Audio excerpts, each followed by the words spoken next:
मात्र मुझे ही नहीं भेजा बल्कि हमारे 7 के 7 सांसदों को तीसरी बार भेजा और नरेंद्र मोदी जी में वो विश्वास दिलाया।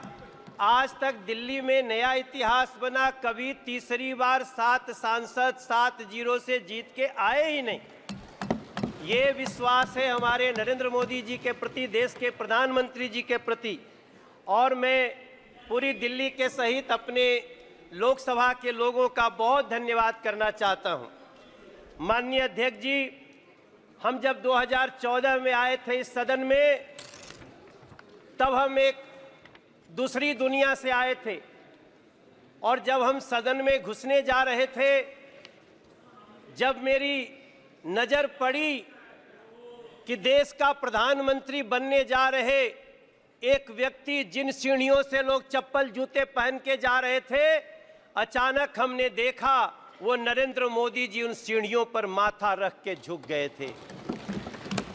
हमारे जैसे लोग जो किसी और दुनिया से राजनीति में आते हैं, उनके लिए एक बड़ा एग्जाम्पल था। मैंने अध्यक्ष जी,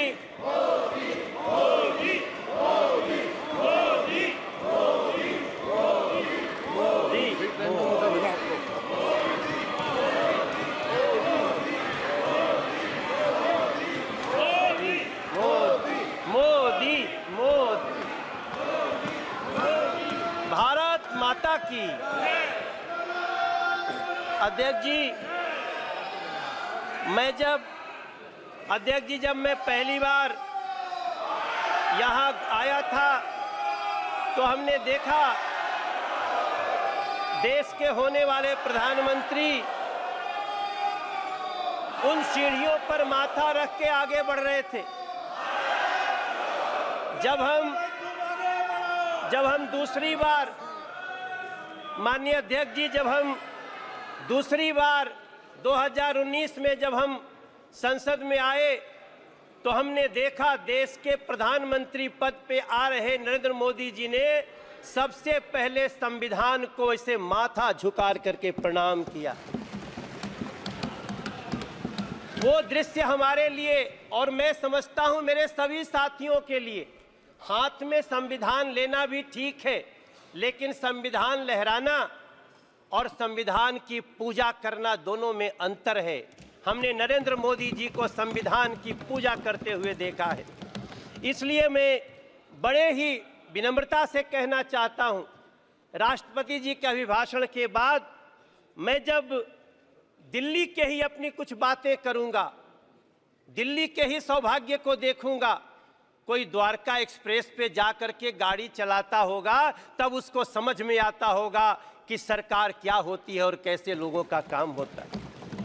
NH-24 पे जाते होंगे, आज दिल्ली मेरठ तक चली गई है अध्यक्ष जी। आज लोग दिल्ली में मेरठ से काम करने आते हैं और 35 से 40 मिनट में पहुंचते हैं। तब हम सबको गर्व होना चाहिए। हमें गर्व क्यों नहीं होना चाहिए जब हमें पता चलता है कि देश के 4 करोड़ 22 लाख बेघर को पहली बार घर मिल गया। हमें क्यों नहीं गर्व होना चाहिए अध्यक्ष जी, जब 12 करोड़ घरों में टॉयलेट बन जाते हों, जब 52 करोड़ में गांव का आदमी, अध्यक्ष जी, हमारी माँ पहले एक हमारी गांव में काम करती थी, उनके लिए हमसे एक बार वो 20,000 रुपया मांग के दी थी और एक दिन वही हमारी माई हमसे कहती है, ए मनोज, तू जाना तला झुरी तिवारी के मेहरारू के उनके घर मिल गए, मोदी जी घर दिले बाड़े। अध्यक्ष जी, हम जानते हैं कि गांव में घरों में टॉयलेट न होने का क्या दंश होता था। हम लोग साइकिल से जाते थे तो सड़क पे खड़ी महिलाएं खड़ी हो जाती थीं।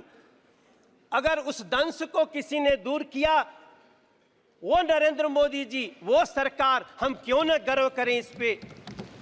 13 करोड़ घरों में नल से जल लगा दिए। हम दिल्ली में पाइप से घरों में गैस जा रही है, पाइप से गैस जा रही है, और दिल्ली में एक बैठी हुई आम आदमी पार्टी की सरकार नल से जल तक नहीं दे पाई। हम ये भी दंश इसी दिल्ली में देख रहे हैं। अध्यक्ष जी, कभी भारत मंडपम देखिए, मेरे विपक्ष के भी साथी लोग, आप लोग जाइए, आप जब जाएंगे तो आपको गर्व होगा।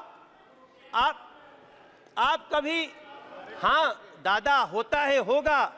आप कभी यशोभूमि को देखिए, आप कभी बाबा साहब भीमराव अंबेडकर स्टडी सेंटर को देखिए। इसी दिल्ली में जिस बाबा साहब भीमराव अंबेडकर को अंतिम क्रिया के लिए 1 कट्ठा जमीन नहीं दिया गया, बुरा मत मानना, नाराज मत होना, उसी दिल्ली के हृदय में नरेंद्र मोदी जी ने 5 एकड़ में बाबा साहब का स्टडी सेंटर बना के दिया है। ये होता है सम्मान संविधान के प्रति और संविधान के बनाने वालों के प्रति। मुझे बहुत वेदना के साथ टीएमसी के एक हमारे सांसद, मेरे प्रिय साथी, आज आपने एक्ट्रेस के नाम पे क्या दिया? क्या एक महिला को, आप देखो, बुरा मत मानना, हाथ जोड़ के, आपको ये बात, इस तरह से महिलाओं का अपमान नहीं करना चाहिए। कल्याण दादा, नहीं, हम नहीं करना चाहिए। मैं आपसे प्रार्थना करता हूं, आप कोई एक्ट्रेस को सिर्फ देखने वाली वस्तु महिलाओं को न समझा जाए, हम आपसे प्रार्थना करते हैं। हमें गर्व इस बात का होना चाहिए। अध्यक्ष जी, माफी चाहता हूं। अध्यक्ष जी, मैं खत्म करूंगा। मुझे गर्व तब होना चाहिए जब इस दिल्ली में, अब इस देश में, नहीं, हम गुमराह नहीं कर रहे हैं। अगर आप दादा, कोई बात नहीं दादा, अब इस देश में दादा ऐसा नहीं करना चाहिए। देश के 70 साल के बुजुर्गों को अब वृद्धाश्रम भेजने की आवश्यकता नहीं। खत्म करना।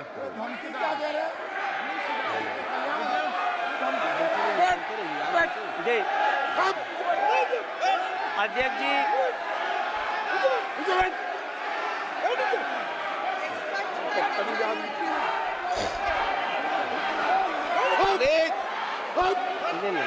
प्लीज अध्यक्ष जी, ओके, प्लीज अध्यक्ष जी, प्लीज प्लीज, नो, अध्यक्ष जी, अध्यक्ष जी, हमको गर्व होता है वंदे भारत जैसी ट्रेन में बैठकर। हमको गर्व होता है जब 70 साल के बुजुर्ग को अब किसी वृद्धाश्रम भेजने की जरूरत नहीं पड़ेगी, हम उसका इलाज कराने के लिए मोदी सरकार खड़ी रहेगी। हमें तब गर्व होता है अध्यक्ष जी। हमें गर्व होना चाहिए जब भ्रष्टाचारियों पर नकेल हो। इसलिए मैं प्रार्थना करता हूं अपने सभी साथियों से कि हो सके तो, हाँ गाना तो गाते हैं दादा, हम आप सभी से प्रार्थना कर, अब आज जब यहाँ से हम निकलते हैं तो हमें अपने माँ के नाम से एक पेड़ लगाने का एक अभियान जो शुरू हुआ है उसमें साथ देना चाहिए। चलिए मिलकर के माँ के नाम से एक पेड़ लगाते हैं।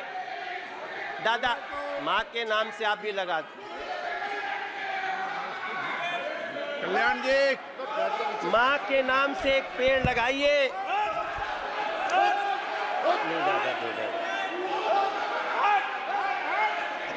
और मैं अध्यक्ष जी, मैं एक लाइन के, प्लीज नरेंद्र मोदी जी सरकार को प्लीज, तीसरी बार अगर इस देश की जनता ने चुन के भेजा है,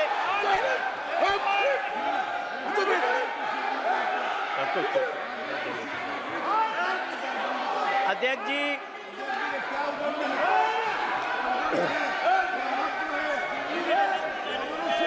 बैठो। प्रसून जी, अध्यक्ष जी, प्लीज, मैं नो, दो पंक्ति के साथ अपनी वाणी को विराम देने जा रहा हूं। नरेंद्र मोदी जी को तीसरी बार देश ने ऐसे ही नहीं चुना है। हमारे संस्कृत में एक श्लोक है, अभिवादनशीलस्य नित्यं वृद्धोपसेविनः चत्वारः तस्य वर्धन्ते आयुर्विद्या यशो बलम। नरेंद्र मोदी जी की भी आयु बढ़े, नरेंद्र मोदी जी के सरकार की भी आयु बढ़े, ये इस देश की जनता चाहती है। आपने हमें बोलने का मौका दिया। मैं राष्ट्रपति जी के अभिभाषण को बहुत ही उत्तम मानता हूँ, बहुत समर्थन करता हूँ। आपको धन्यवाद देता हूँ।